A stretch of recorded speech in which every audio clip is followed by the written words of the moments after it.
இது ரெண்டுமே வந்து நம்ம வாங்கிக்கலாம். என்ன பிராண்ட் அப்படின்னு பாத்தீங்கன்னா துலிப் அப்படிங்கிற ஒரு பிராண்ட் இருக்கு.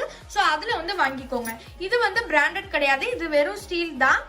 இதுவும் வாங்கிக்கோங்க. இது கொஞ்சம் ஈஸியா இருக்கும் பண்றதுக்கு. இந்த இடத்துல வந்து கொஞ்சம் வளைஞ்ச மாதிரி இருக்கிறதுனால நம்மளுக்கு திருப்புறப்ப கொஞ்சம் கஷ்டமா இருக்குது. பட் இது கொஞ்சம் ஈஸியா இருக்கு. இதுவும் வாங்கிக்கோங்க, இதுவும் வேணாலும் வாங்கிக்கோங்க. அடுத்து பாத்தீங்க அப்படின்னா நம்ம வந்து பீட்ஸுக்குள்ள ஊசி.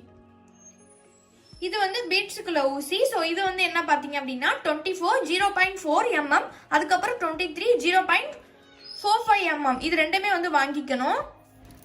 இப்போ நம்ம இதுதான் வாங்கிக்கணும். இப்போ நீங்க ஃபர்ஸ்ட் நீங்க வந்து கத்துக்க போறீங்க, என்ன வாங்கணும் அப்படின்னு தெரியல அப்படின்னா எல்லாத்துலயுமே நான் உங்களுக்கு ஒன்று காட்டிடுறேன். ஸோ இந்த ஊசி 2 ஊசி நான் உங்களுக்கு சொல்லியிருந்தேன், நம்பரோட சொல்லியிருந்தேன், அது வாங்கிக்கோங்க. அதுக்கப்புறமா